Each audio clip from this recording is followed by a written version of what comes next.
Hello everyone, I would like to welcome you to our vlog, and for today, we will be talking about language, but not your typical English language. Today, we will focus more on mathematics as a language.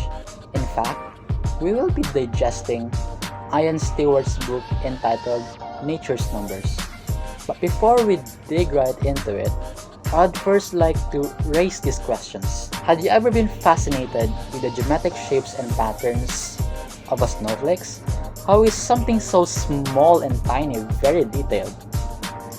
Had you ever been in awe with the patterns found in an animal's body like that in a giraffe and a zebra? And had you ever wondered how is it possible that certain flowers follow a certain number of flower petals?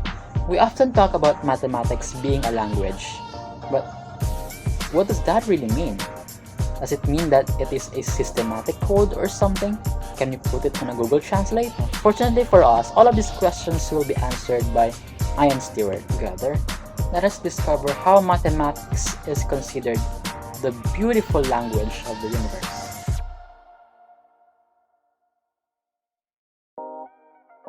All around us are numerous patterns. Everywhere we look, there is some sort of sequence appearing in objects and the very nature that we live in. These patterns can be better understood using mathematics. That's right, mathematics.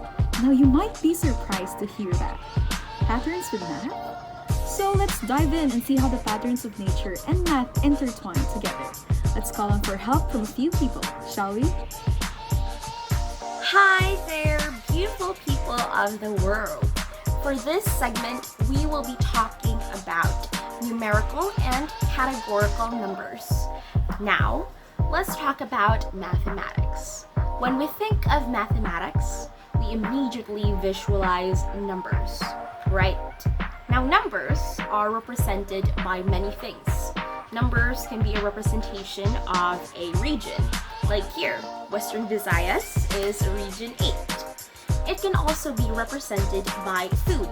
For example, when we walk into Jollibee, we order, "Miss, pwede gani ko order sang C1?" Now that's an example. I can go on because I love food, But as we progress even further into learning more about numbers, we learn that it is more than just food or places. Numbers can be found beyond that.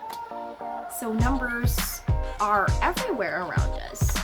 For example, numbers are found here on this calendar. Now, it may look backwards in front of this, but again, there's 1, 2, 3, 4. It tells what day it is. Well, that's one of the examples of numbers. And we should learn more to appreciate that. But what is the relation of patterns and the numbers all around us even? Numbers are found all over nature. For example, my little friend here has 4 legs. Another example are the trees outside. Each branch are situated in a random sequence. Now, those numbers that are in random sequence, they can be related to a concept called Fibonacci sequence. Now, that part will be discussed further on into this video, but it's just an overview of how numbers and categorical numbers are found all over the world and even in the simplest things that we have. Most of all, numerical and categorical numbers make use of many basic necessities like counting money, simple mathematical formulas like addition, subtraction, and multiplication, and most of all, telling the time. So let me end this by quoting Ian Stewart. He said, "The simplest mathematical objects are numbers, and the simplest of nature's patterns are numerical." So let's go now to the next part of this video. Hello guys! We're back at it again with another video, and for today, I'll be talking about patterns. If you are someone who thinks that mathematics is all about numbers, calculations, formulas, and all those boring and nerve-wracking stuffs, then you are wrong. I used to think like that too, and well, it makes us both wrong. There's more to mathematics than what meets our eyes. There's beauty in mathematics as well, or, as this generation would call it, aesthetics. This beauty can be seen all around us through the patterns that nature presents, example of which are the circular movement of the stars in the night sky, annual seasonal cycles, and it has even extended in the animal kingdom with the striped and spotted patterns of some animals. Even our way of walking is considered as one of these patterns. Although these patterns are undeniably beautiful, these do not exist just to be admired. These serves as vital cues for the rules that govern natural processes. And as Ian Stewart stated in his book Nature's Numbers, patterns possess utility as well as beauty. Numerical patterns are largely seen and observed in nature, and these patterns are related to the concept of Fibonacci numbers.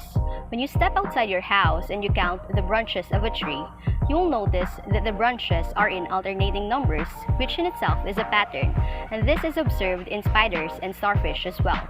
Famous example of Fibonacci numbers is flower petals.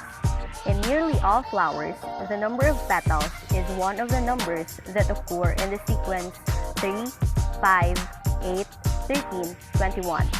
For example, lilies have 3 petals, buttercups have 5, and delphiniums have 8 petals, and so on.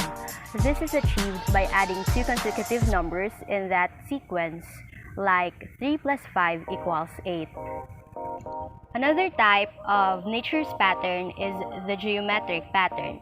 Simple yet main shapes such as triangles, squares, polygons, circles, spheres, spirals, cubes, and cones belong in this pattern. Geometric patterns can be found in the stripes of zebras and tigers, as well as the spots of hyenas and leopards. This can also be found in the recurring trails of sand dunes and ocean waves.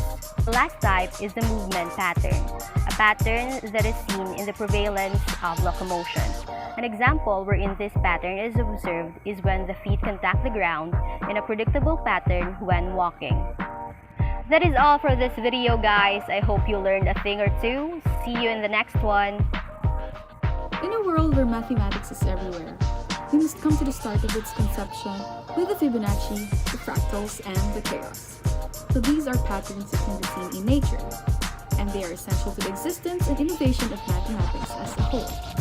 These 3 elements are all discovered differently, but they connect with each other as they prove to be essential to the works of the universe.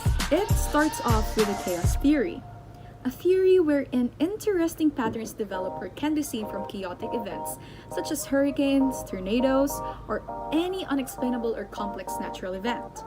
However, it is combated with fractals, wherein fractal geometry is a branch of mathematics which provides evidence that this growth isn't random, but is in fact controlled by a repeated geometric pattern in a set of very specific conditions.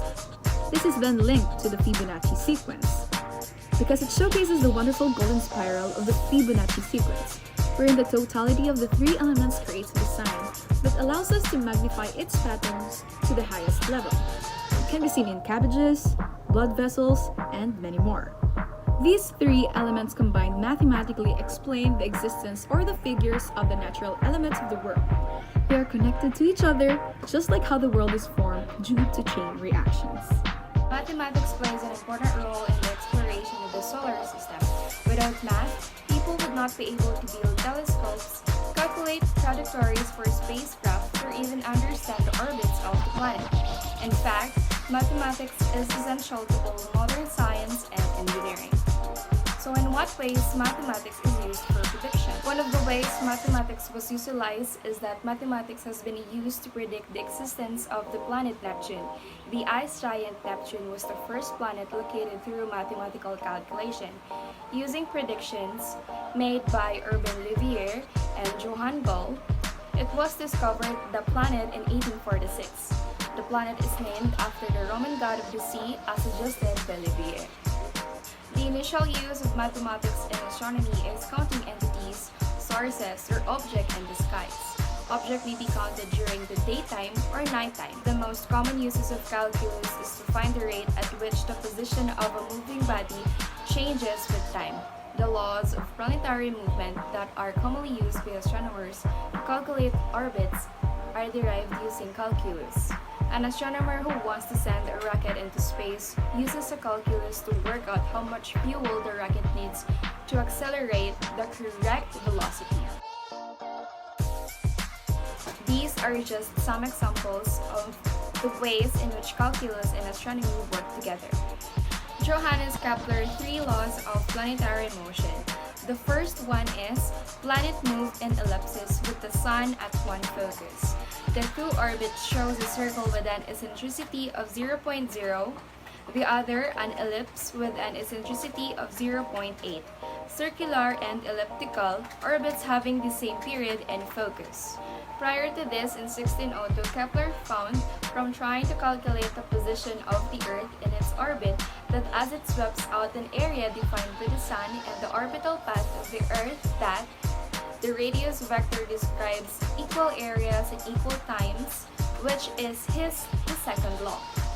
For a circle, the motion is uniform as shown here, but in order for an object along an elliptical orbit to sweep out the area at a uniform rate, the object moves quickly when the radius vector is short and the object moves slowly when the radius vector is long.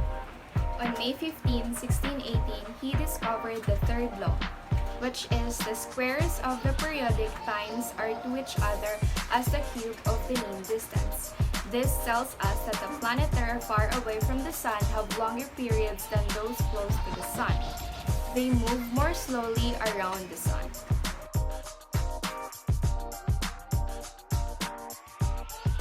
Every nook and cranny of the world, mathematics exists. The coalescence of two unusual objects results in beautiful creations that humans have found mesmerizing for several centuries. They have used mathematics as a way to explain certain events and objects into something precise. The book Nature's Numbers by Ian Stewart gives a detailed and profound use of imagery in describing math and nature. He believes that one is essential to the other and even used the analogy, mathematics is to nature as Sherlock Holmes is to evidence.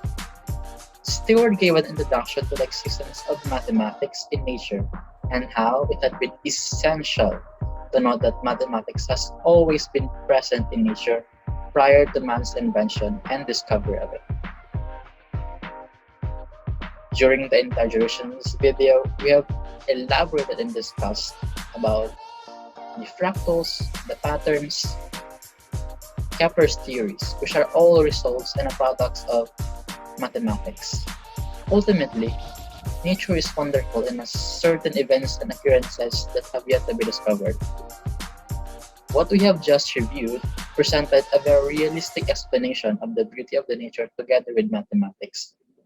Because of these contributions and discoveries of mathematics in nature, this allowed the field of science to progress and to be visualized, to visualize natural patterns and phenomena.